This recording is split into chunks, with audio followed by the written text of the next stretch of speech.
এই দেখো হাতে করে আমি একটা গোটা কুমড়ো নিয়ে চলে এসেছি।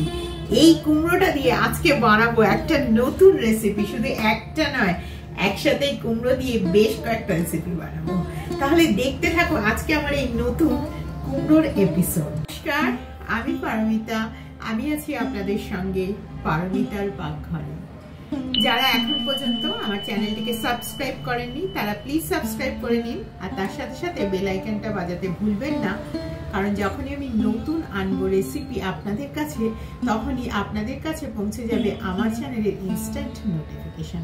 তাহলে আর দেরি কেন, শুরু করা যাক আজকে সেই নতুন কুমড়ো কাণ্ডের কুমড়োর নতুন এপিসোড। এই হচ্ছে আমার আজকে তিনটে রেসিপি, যে রেসিপির নাম হচ্ছে রোস্টেড কুমড়োর পোলাও, এখানে রয়েছে কুমড়োর স্যুপ, আর এটা হচ্ছে কুমড়ো সিডস রোস্টেড। কেমন করে বানালাম এই সমস্ত খাবার আসুন দেখে নিন। কুমড়োর মুখটা কেটে ভেতর থেকে বার করে নিয়ে এবার ভেতরের যে সমস্ত দানা টানা আছে সব বার করে নিয়ে কুমড়োর গায়ে আমি ছুরি দিয়ে এরকম ছিদ্র ছিদ্র করে দিলাম।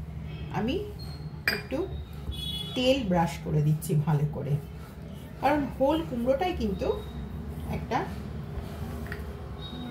তৈরি হবে, রোস্ট হবে। 250 ডিগ্রিতে এটা 50 মিনিট ভালো করে আমি বেক করে নেব।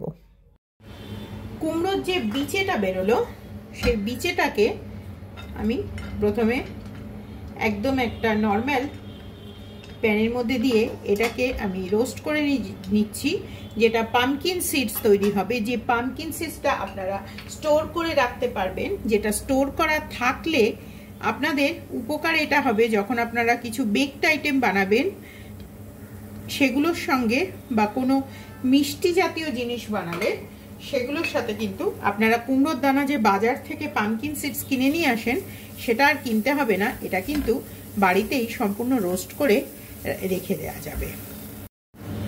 এই যে একদম রোস্ট হয়ে গেছে। কড়াতে দিয়ে দিচ্ছি কিছুটা তেল,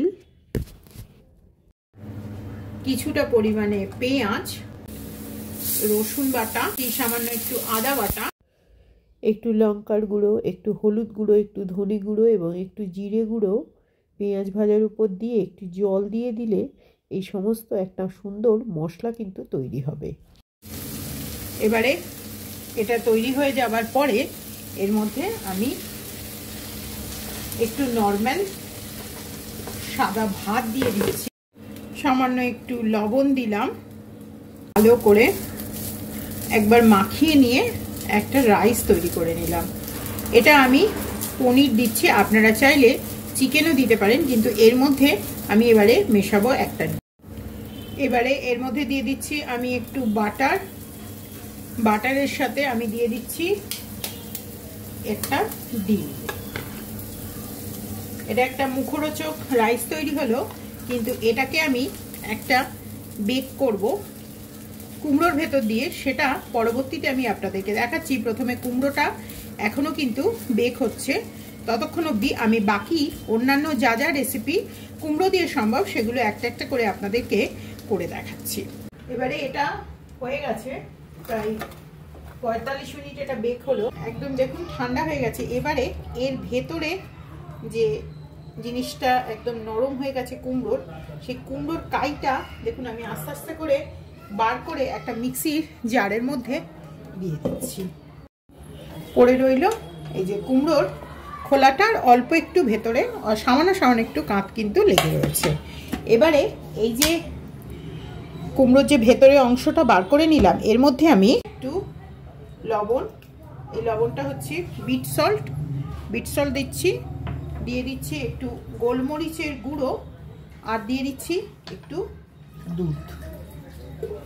এটা দিয়ে ভালো করে এটা আমি ঘুরিয়ে নেব।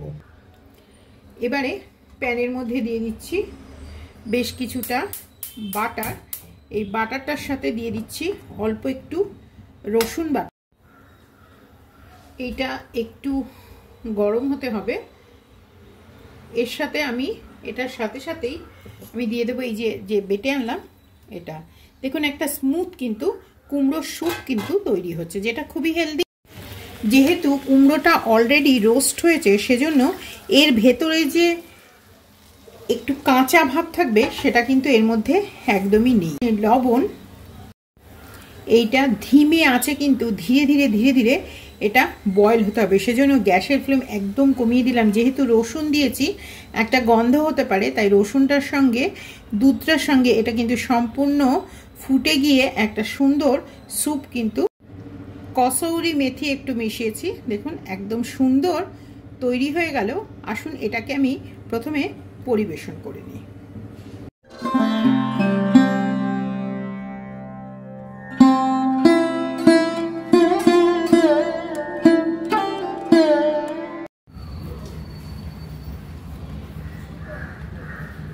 এই যে একেবারে সুন্দর কিন্তু চিজটা তৈরি হয়ে গেছে। এবারে এটাকে আমি কেটে, কুমড়োর এই যে ফালিগুলো এইগুলো থেকে কিন্তু সুন্দর করে কাটা হয়ে যাবে। যেহেতু কুমড়োটা একটু লেগে লেগে আছে, দেখুন এতেও কিন্তু এই যে কুমড়োর এই যে লেগে লেগে আছে, এটা দিয়েও কিন্তু আপনারা এই কুমড়োর এগুলো দিয়ে চিনি লাগিয়ে লাগিয়ে খেলে কিন্তু, বা ভাতের সাথে যখন খাবেন সেটাও কিন্তু খারাপ লাগবে না। কুমড়োর ভেতরে যখন এই রাইসটা দিয়ে ঢোকাচ্ছিলাম সেই টেকটা বাই মিস্টেক বাদ পড়ে গেছে।